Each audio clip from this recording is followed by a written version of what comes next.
कभी अगर बनना हो तो बाज बनना, लेकिन कभी तोता मत बनना। तोता बोलता तो बहुत है, लेकिन ज़्यादा ऊंचाई तक उड़ नहीं सकता। बाज बोलता बहुत कम है, लेकिन सबसे ऊंचाई पर उड़ता है, और बाकी पंछियों का राजा होता है एक बाज। आज मैं आपको 5 ऐसे पॉइंट्स बताऊंगा जो कि हर इंसान को बाज से सीखना चाहिए, और लाइफ की बहुत बड़ी लर्निंग है इन 5 पॉइंट्स में। पहला लेसन, ईगल फ्लाई अलोन। बाज अकेले उड़ता है और बाकी पंछियों के मुकाबले सबसे ऊंचाई पर उड़ता है। बाज अकेले उड़ेगा, लेकिन कभी भी चिड़िया और छोटे पंछियों के साथ नहीं उड़ेगा। बाज हमेशा या तो बाज के साथ उड़ता है या फिर अकेला उड़ता है, और इस समय यह सीख मिलती है कि छोटी सोच वाले लोगों से हमेशा दूर रहें और अकेले रहो, क्योंकि यही वो समय है जब खुद को जानने का असली मौका मिलता है।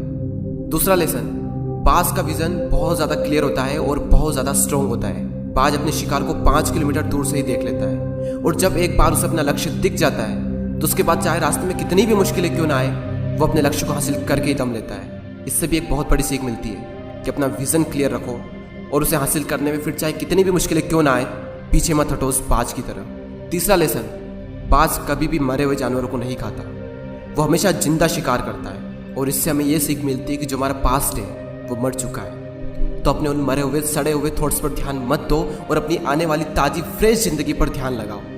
अपने पास्ट की पुरानी यादें जो तुम्हें तंग करती है उन्हें वहीं रहने दो जहाँ पर उसकी जगह है, और तुम्हारे पास्ट की जगह है तुम्हारे पास्ट में, उसे वर्तमान में जगह मत दो। क्योंकि एक बार अगर तुम्हारा पास्ट तुम्हारे प्रेजेंट में आ गया तो तुम्हारा पास्ट तुम्हें कभी प्रेजेंट में नहीं रहने देगा। पास्ट में तुम्हारे साथ कितना भी बुरा क्यों ना हुआ हो, वो सब यादें वो सब थॉट्स मर चुके हैं, और उस बाज की तरह बनो जो कभी भी मरी हुई चीज़ों को नहीं खाता। चौथा लेसन, जब आंधी तूफान आते हैं तो बाज बहुत ज़्यादा एक्साइटेड हो जाता है। जब बारिश होती है तो सारे पंछी छिपकर बैठ जाते हैं, लेकिन बाज को बड़ा मज़ा आता है। जब तेज हवाएं चलती है तो बाज उन हवाओं के सहारे और तेज़ी से ऊपर की ओर उठता है, और ऊपर उड़ते उड़ते इतना ऊपर उड़ जाता है कि बादलों से भी ऊपर पहुंच जाता है। और इससे भी एक बहुत बड़ी सीख मिलती है कि मुसीबत में मज़ा ढूंढो। और नेपोलियन हिल ने एक बार कहा था कि हर बड़ी चुनौती अपने साथ में एक बहुत बड़ा अवसर लेकर आती है। तो उस बाज की तरह तुम भी अपने अवसर को पहचानो, और जिस दिन तुमने अवसरों को पहचान लिया तो सारी मुश्किलें तुम्हारे नीचे होगी और तुम उन मुश्किलों के ऊपर होगे।